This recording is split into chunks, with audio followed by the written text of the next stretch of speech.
Welcome to Smart in the City, the Babel podcast where we bring together top actors in the smart city arena, sparking dialogues and interactions around the stakeholders and themes most prevalent for today's citizens and tomorrow's generations. I am your host, Tamlin Shimizu, and I hope you will enjoy this episode and gain knowledge and connections to accelerate the change for a better urban life.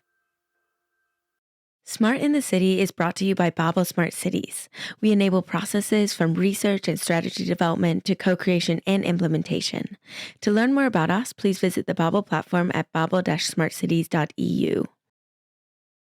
So if you know Babel, you might have heard us actually mention Urban Shark Tank before, which is a dynamic session that we facilitate on the main stages of events across Europe. And it's all about replication. So, which is, of course, a key goal of the podcast as well. So bringing to life the projects and lessons learned that will help accelerate implementation of the projects. So today we're actually diving into one of the projects with one of our winners of Urban Shark Tank, Karos Mobility. And so from Karos, I have with me today Peter Ball. He's the International Project Manager. Welcome, Peter. Thank you, Tom. It's a pleasure to be here. Yeah, pleasure to have you. And with him today, he brought along their project partner from the public sector side. It's Juan Carlos Escudero. He's the head of mobility and data science at the Vitoria-Gasteiz Center, which is a public agency owned by the city of Vitoria. Welcome, Juan Carlos. Hi, Tylin. Yeah, it's a pleasure to be here. Yeah, absolutely a pleasure to see you. I was telling also Peter before too that we've actually ran into each other quite a lot before, so I'm really excited now to learn more about one of your projects. So before we get into that project, I like to start us off with a bit of a teaser question to just get the ball rolling. So for each of you, you will have 3 emojis to use, and you have to describe the impact of AI-driven carpooling with 3 emojis. So, Peter, you want to start? Yeah, sure. I think there is an emoji that might be a group of people. And I think community is one of the best aspects of carpooling in terms of who we target and how the product rolls out. We target people in suburban and rural areas that, might not live in those high density city cores with all the trains and the bike routes to get to where they need to go. And what carpooling does is it connects people in communities to get to where they need to go. So establishes relationships, connections, and helps people to get to work. So that's my one emoji. Okay. Do my other 2 or do one each? And then do one each. Sounds good. Okay. Juan Carlos, do you have one? Yeah, it's more or less the same, but I'll choose the handshake emoji, because I think it represents cooperation, shared responsibility, sense of community, and I choose this one. Yeah, handshake sounds good. Good. Back to you, Peter. Okay, my second emoji to lock in will actually be the money with wings on it. Yeah, it's a good one. But actually not necessarily in a sense of making lots of money, but more from an equity perspective. So what carpooling does is, it's not necessarily the most glamorous way of making lots of money. We're not hiring private drivers, but what we're trying to do is make access to work and making access to transport more equitable. So we allow people to sort of discover a new mode of public transport that allows to get them around in a cost-effective way, and to save money for their car registration, for their petrol costs, and to get around together rather than on their own burdening all the costs by themselves. Very good choice. To you, Juan Carlos? Yeah, well, my second emoji could be the globe, no? The globe emoji. That symbolizes the positive impact of the AI carpooling to mitigate air pollution, congestion, and greenhouse gas emissions that are the commitments of the city. Yeah, very good. Okay, last ones to lock in, as Peter said. Okay, last one for me. it would be some sort of green leaf, maybe, to similar to what Juan just said. Moving around to represent sustainability and reduction of emissions. And, I think the role that AI has to play in really trying to accelerate the way that we are moving towards a net zero future, and we're trying to decarbonize transport. I think the AI element of this is really trying to decrease single occupancy vehicles, to decrease congestion, and to decrease emissions for individuals and for cities and for communities. So something green. Green leaves, like the wind, green leaves coming down. That's a good one. Yeah. Juan Carlos? Yeah, the last one, could be the car emoji, no? Because it represents what is the target of the pilot. They need to optimize the use of a private car by enabling multiple users to share rides in a single car. And that's the final target, trying to optimize and to provide alternatives modes of using the car for the people. Yeah, sounds good. So thanks for playing it with me. We'll play a little bit more also later on, but now I want to really learn more about you and the project. So maybe we can start with you, Juan Carlos. What is your background? Tell us a little bit about you and what led you into your position and role today. Yeah. I have a university degree in technical biology by the Basque Country University, but I've worked for the Environmental Studies Center here in Vitoria as a urban environmental planner for more than 30 years, responsible for implementing and promoting innovative strategies in sustainable urban planning, environmental information, and urban mobility. That's my background. Very interesting. Yeah, 30 years. Wow. You must really love it. Yeah, really. Cool. Peter, what's your background? Yeah, great question. So as you can maybe tell from my accent, I'm originally from Australia, where I grew up and studied. And so studies, I was at university for a little while. I have 2 degrees, one in engineering, where I specialized in transport, another degree in liberal arts, where I specialized in human rights and political philosophy. And for, I guess, the first few years of my career, I've been working at what I like to think is the intersection between engineering and design and policy and social causes. And that's how I found myself working in transport. I started my career working in government and in rail development and network strategy, and then a couple years working in micromobility, working as I guess an urbanist with electric scooters and electric bikes. So I've worked in both the startup space and the government space, and I guess my mission has always been to work towards more sustainable and equitable transport for cities and for people through the lens of engineering and policy. Really also very interesting background. So nice to get to know both of you a little bit more.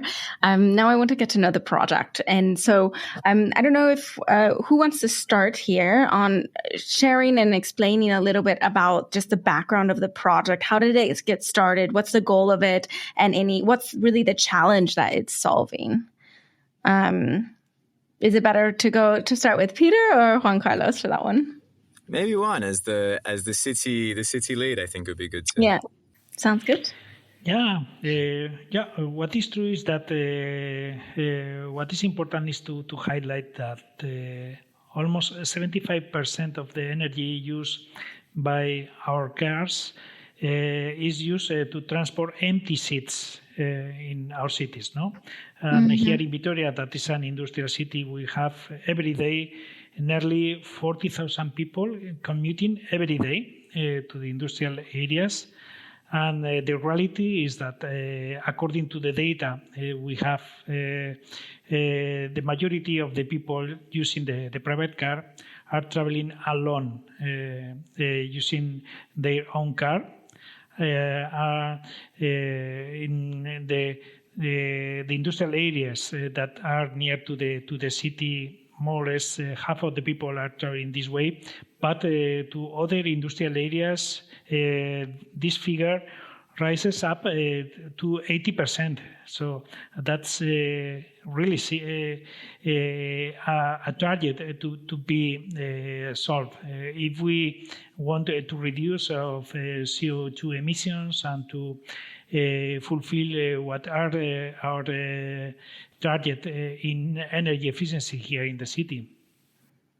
Yeah, really good explanation of the challenge. Maybe Peter, you can elaborate on what is the solution then that's helping to solve that challenge?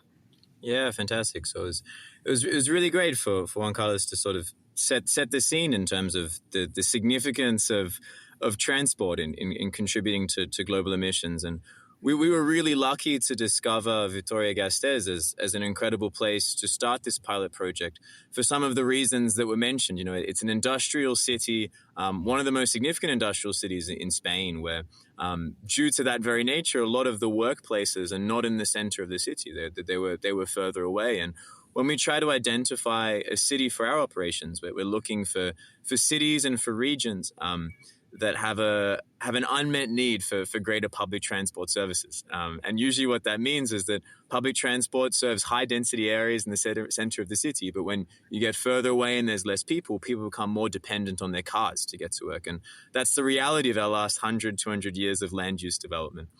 So what Karos does is we acknowledge the need that public transport, high-capacity trains or trams or buses cannot feasibly operate in these areas. So what we need to do is try to figure out how individuals can be more aware of their emissions and how they can have less of a cost burden for getting to work. And so what Karos does is provides an AI solution that can help people to use carpooling as a form of public transport to get to work where public transport might not actually be able to do that job. So we were really lucky to discover Vitoria-Gasteiz, where there was a huge unmet, latent demand for this new form of public transport. And we were able to test the technology, test the solution, test the playbook for the first time in Spain for us. And we were met with some really fantastic results and a great community of people that were willing to try the solution and to lend the spare seats in their cars towards people that were trying to get to work. Yeah, that sounds really good. Now I'm just thinking, it sounds really good in theory. How does it practically work? Can you kind of lay it out all on the table for us? Like how did you get people involved? What were the steps that were taken in the project? Yeah, fantastic. Of course. So we partnered with the city and EIT Urban Mobility for a launch in around September last year, actually. And, it was really interesting. What Karos do is we commit to always having someone on ground, someone in the community, living there and working there to really understand what the network is, where people are going, how they get their news, how they communicate amongst one another, who the large employers were. And his job, Julian, was to do exactly that. So when we launched, we did a launch with the local government, with the mayor. We contacted local media. We had a few articles in the press. We had a few radio interviews. We visited a lot of the large employers in the region, and essentially just told people that Karos is here. The solution is to help with carpooling. They should try download the app and see what happens. And we saw a huge peak in registrations. But immediately, not that many trips. We saw a lot of registrations and it was building slowly. But then suddenly, we think around October, November time, it started to just catch on like wildfire. And when we spoke to users, we found that in Spain, it was a very communal area where one person might try it. They were a bit skeptical, but then they told a friend, they told their family member. And then suddenly we had more people signing in every day saying, oh, is there a carpool that I could take to work? Could it save me money? Is this person going the same way as me? And the app, in terms of scale inwardly, just built. So that's, I guess, a rough timeline, but maybe one you could add to a bit more of the back end for the city. Yeah, Juan Carlos, maybe you can kind of elaborate on that, on kind of how the project went, any challenges that you saw along the way, and kind of the community receptiveness to the project. Yeah, in our case, I think the main barrier probably was the lack of confidence on carpooling as a convenient alternative to the daily use of our private car. And what is the key to generate such a confidence in the selection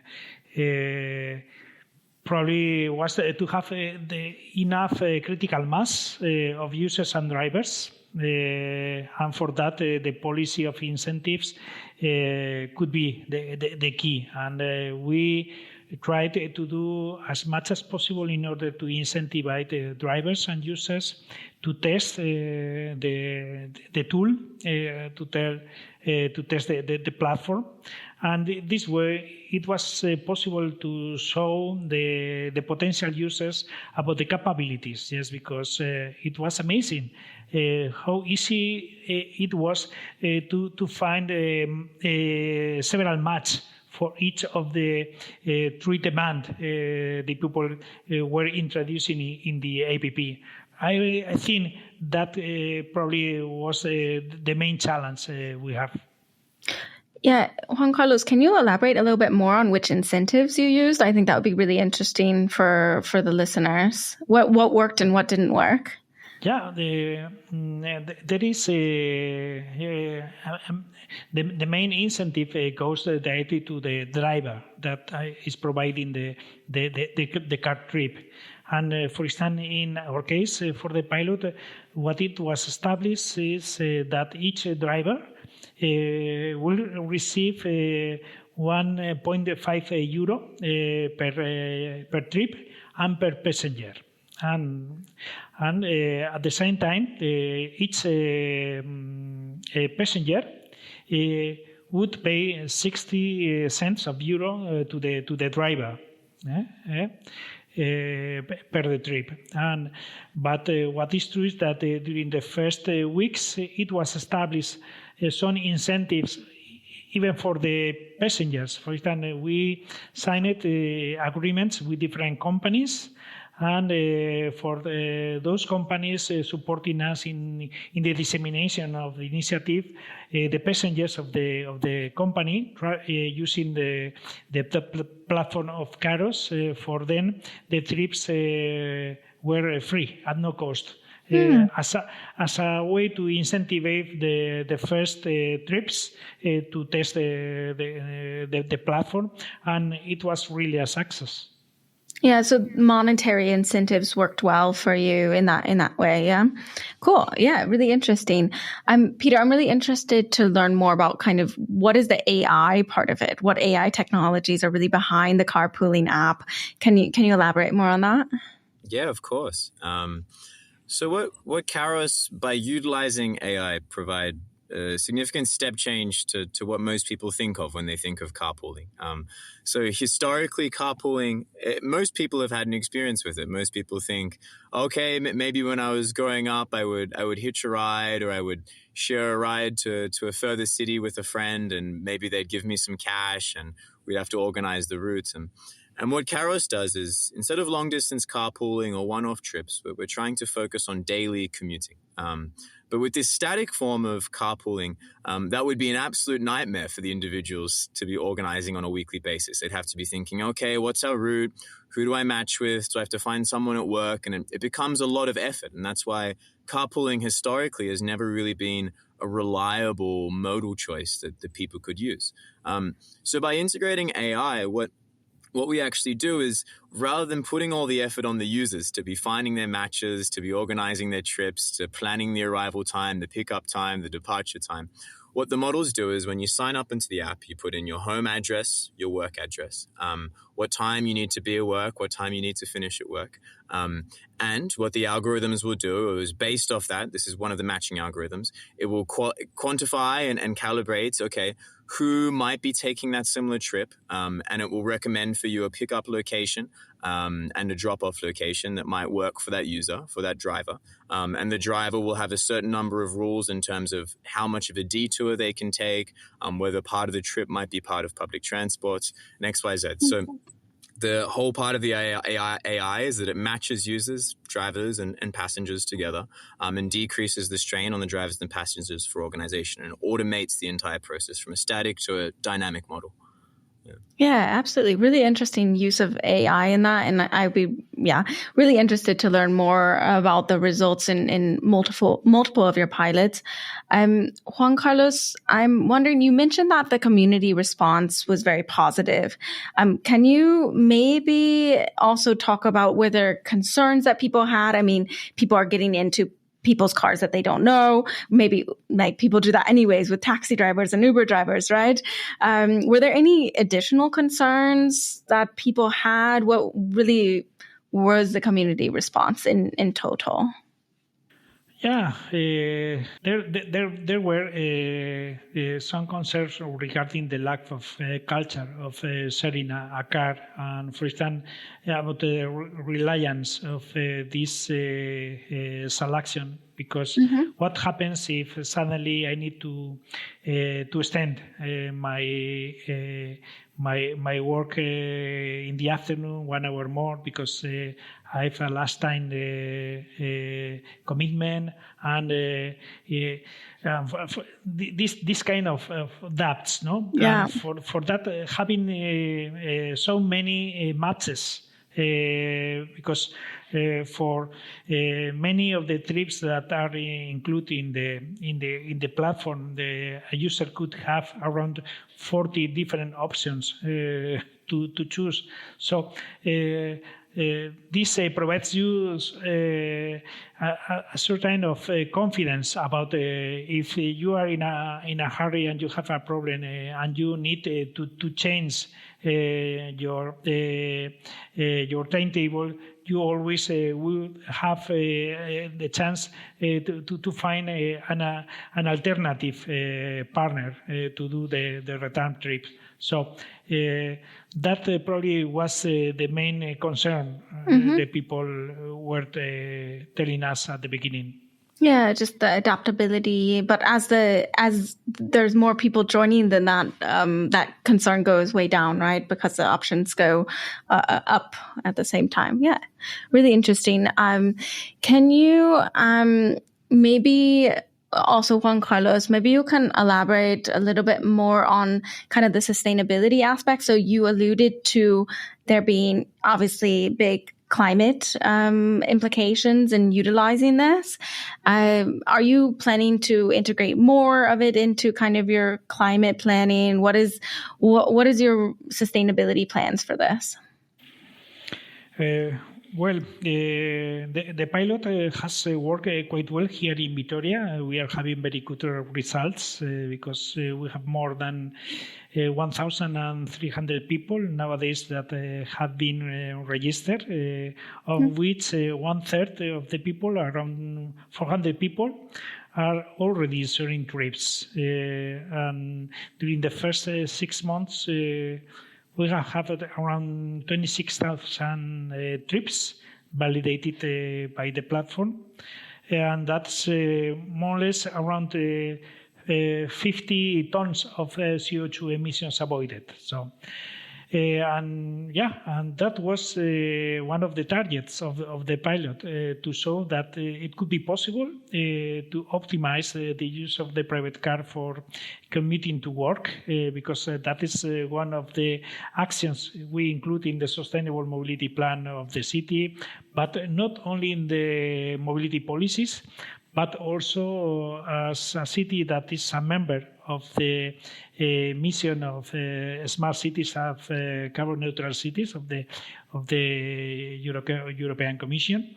Within the climate city contract of the city, there are different pillars. One of these is the mobility pillar, and within the different actions we include in this pillar, in the climate city contract, the exploration and testing different ways to access to the private car, not only using carpooling, but also the different kinds of car sharing alternatives, the peer-to-peer, the multi-proprietary, multi-owned car sharing are really important, just because it's so stupid to live in a so compact city like Vitoria, because we are a 250,000 inhabitant city, but we have no metropolitan area. So all the people are living inside a 3 kilometers radius from the city center, and the city provides a huge offer of walking and cycling itineraries. It's a human scale city, and we have a nice public transport offer. But what is true is that we need to offer an alternative mode for those users. The public transport could not be a convenient alternative in terms of timetables, frequencies, itineraries, and in this way to contribute to a behavioral change aligned with our energy, climate actions, and mobility policies. And for commuting to the industrial areas that are surrounding the city, that could be a real alternative, but we should work deeply in trying to put off the second and the third car in many families, because many of the cars are retained just in case I need a car in 2 weeks' time or something like that. So for that, alternatives like car sharing here in Spain, we have not such a culture with car sharing like in many other countries. So there are many work to be done. Yeah, absolutely. So this was a pilot, right? So are you planning to scale this up in the city? What are your plans for that? Well, yes, we are nowadays trying to design what could be the extension of this initiative after this first pilot, and we are drafting what it could be an open tender in order to have a provider for this kind of service.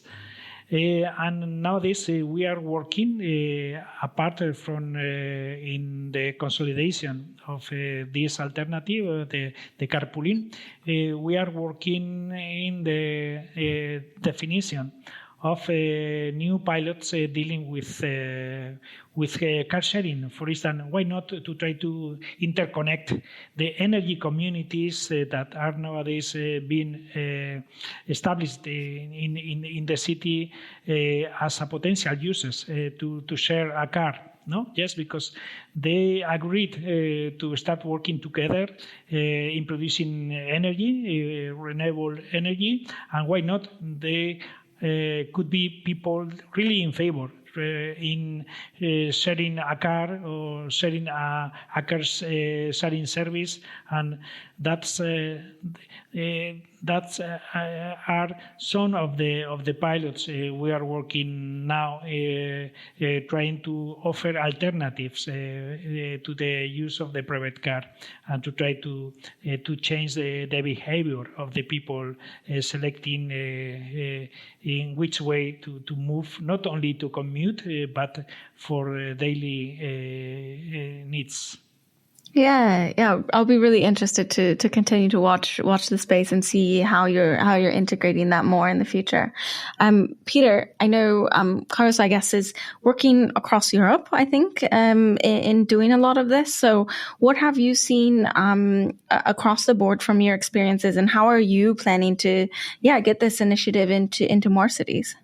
Yeah, it's a great question. So Karos actually has been around for a little while, in a sense that we've hit the 7 million trip milestone relatively recently. We have over 1 million users, and although France is our biggest market, we're growing in Germany, and Spain was our first test pilot. We're also active in Denmark, and so Vitoria-Gasteiz was our first pilot project in Spain, but we are definitely looking to expand across the Spanish market now that we have this proof of concept in Spain, and we fully adapted our product to be capable for the region in terms of language and all the back end logistics.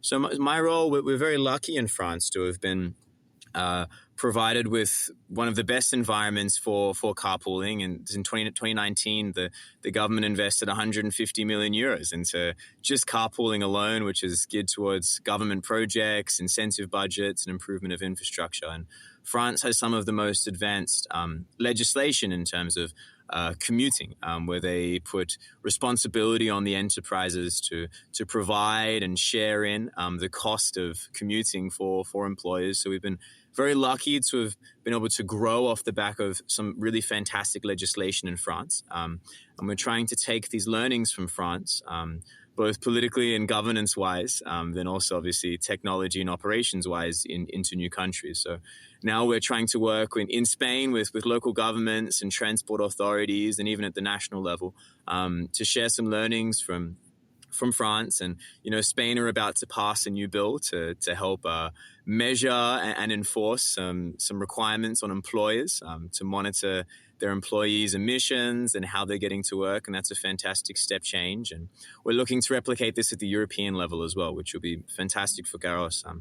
Emissions from transport account for one of the most largest contributing sectors to global emissions, and commuting alone is a significant portion of that. So the role that Karos can play, I think, is significant in expanding across Europe and hopefully globally. Yeah, what cultural differences have you come across? I'm quite curious because I think you mentioned, Germany versus Spain. I'm actually sitting here in Stuttgart, Germany. And I have the feeling that in Spain, it's kind of more open, maybe even for bringing random people, let's say, into your car. Or I don't know what your experiences have been like culturally. Yeah, there are definitely always cultural nuances that we have to be aware of. I think sometimes the Spanish are known for being more communal and being more open. And Vitoria-Gasteiz provided, a fantastic pilot city in a sense. There are a lot of, communal neighborhoods, and people are very open and interested in sharing and meeting one another. France is maybe a middle ground, and, we're also operating in Denmark and Germany where perhaps that initial hesitation to think, oh, do I want to share my car, or do I want to try carpooling? Maybe they're a bit more comfortable with their own private car, with their own music and their own silence on the way to work. But often we find that after people try it the first time or the first 2 or 3 times, they become very open to it in the future. And I think it's not too dissimilar to people catching a train or a bus, but, an entire carriage is full in that regard. I think with the private car, people feel like it's their safe space, but in reality, it's maybe only 1 or 2 other people. And it's actually usually a very enjoyable experience across cultures. Yeah, really interesting to see those differences. I'd like to give at the end of this main interview part a little bit of an open floor for you. If you'd like to take it, you don't have to, but I want to give you space in case we didn't mention something that you think is really important to mention about the project that you really want the listeners to know about. Is there anything on your side, Juan Carlos, that you think is really important to mention that would help the listeners either replicate or take learnings from this experience or anything else? Yes, first of all, I would like to thank the EIT Urban Mobility and Karos for the support in this pilot implementation. And I would like to highlight that our mobility and climate strategies are really committed to optimize the use of cars by enabling multiple alternatives to the owned car, carpooling, car sharing, peer-to-peer car sharing, and we are on the way to continue with other pilots in this path. We are drafting a local strategy, as I stated before, on car sharing and carpooling.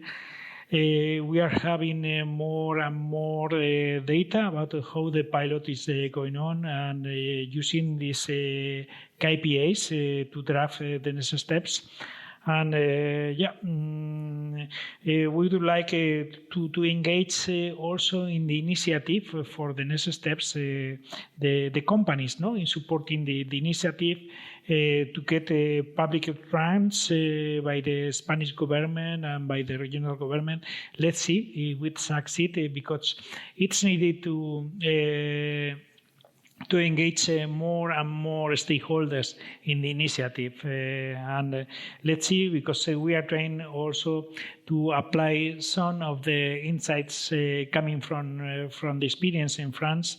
And we are trying to test if it could be possible, for instance, to use the energy efficiency credits by the central government to fund the initiative. France, it's a huge academy to learn about the potential of car sharing, because probably it's the leading country in terms of promotion of these kind of platforms. I think they have more than nearly 30 platforms now. They're working with nearly 40,000 journeys a day. So there is a lot of to be learned from the French experience, and we would like to continue working in this way. Yeah, really good words there. Peter, did you have anything else that you wanted to mention? Yeah, for sure. And I think it's definitely along the lines of Juan Carlos's message. I think one of the main reasons for the success of this pilot project was being able to identify really motivated and supportive government bodies that we could work with.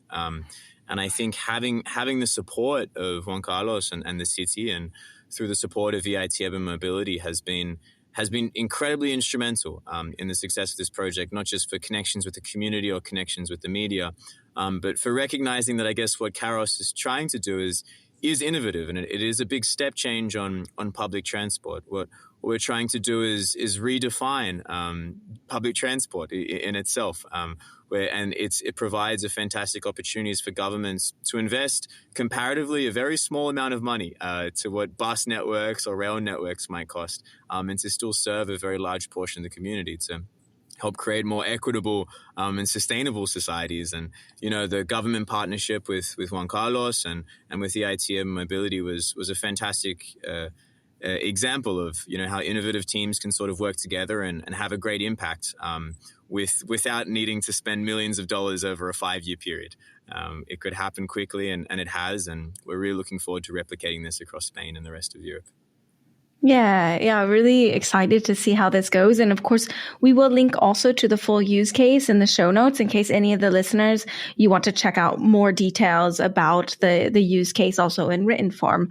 Now we get to move on to our fun segment. The segment that we have chosen for you today is called Freaky Friday. Freaky Friday. Switch places with your co-interviewee and answer a few questions in their shoes. So, Peter, you are now Juan Carlos. Juan Carlos, you are now Peter. So, do a little, switcheroo in your head. Good. So now you've switched places and lives. So, Peter, you now work in the public sector, and Juan Carlos in the private sector.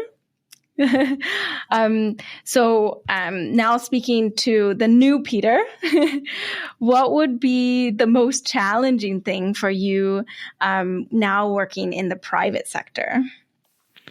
What it was difficult was to start working with a new city. So working with a new city with new culture, it's really always challenging. And but what is true is that having Vitoria as a pilot, I think was a nice example and a nice challenge to try to design what could be the deployment of our product in a new market like Spain. Yeah, very good. Very good perspective. Yeah, perfect. Now, new Juan Carlos, what do you think is the most challenging thing now working as part of the public sector in this collaboration?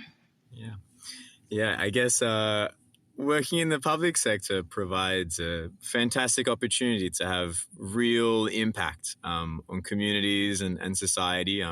However, in doing that, we're using public funds. And in using public funds means that we have a lot of process and a lot of bureaucracy in terms of starting projects and reasonable timelines and reaching consensus amongst our local governments and our state governments and our national governments. And these can sometimes present hurdles and curveballs.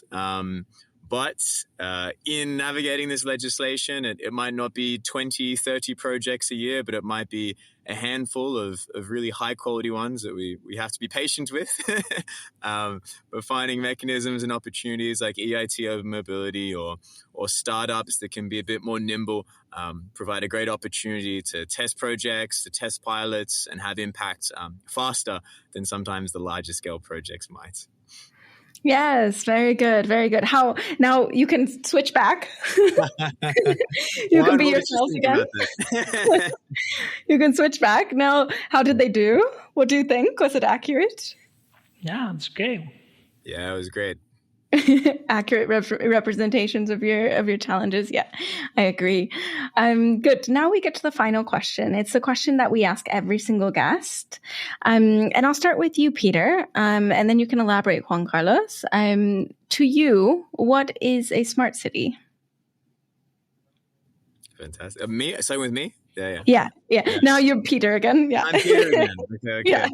Yeah. What is a smart city? I think a smart city is one that is learning how to use technology in the right way to make their community and their city in terms of how it moves, how it feels, and how it looks to be more sustainable and to be more equitable. One that serves people with technology, with purpose, not just for the sake of it. Very good. Juan Carlos, do you agree? Do you want to elaborate any more on what is your concept of a smart city? That's more or less the same. And I think a smart city would be a city that is more efficient in the management of the resources, that works to reduce the footprint, and its a contribution to the climate change, to become more inclusive, more resilient to the uncertainties of the global crisis. In short, a city that works every day towards a more sustainable future, and of course, using an increasing efficient, smart exercise and operation. But in any case, it's also important, I think, not to miss what is the point, that building a smart city should not be placed ahead of the goal of creating a livable city, as it sometimes perceived, because technology should be an instrument, not an end in itself. Yeah, absolutely. I think that's a theme that I hear oftentimes, and we certainly agree with as well, that it's a tool to use and not the ends to the means. Yeah, the means to the ends. I got the phrase confused for sure, but wonderful having you all here today. That's all I have for you. So thank you so much for coming on the show. I really, really thought that the project was an interesting look into how we can better equitably change how we're moving around cities. So thank you so much for sharing that perspective. Would love to have you on anytime. So thank you so much. Thank you so much. I've enjoyed a lot of the conversation. Thank you for this invitation. Yeah, thanks for having us and for facilitating the conversation. Yeah, absolutely. And to all of our listeners, thank you as well. And don't forget, you can always create a free account on babel-smartcities.eu. You can find out more about smart city projects like this one, solutions and other implementations. So thank you very much. Thank you all for listening. I'll see you at the next stop on the journey to a better urban life.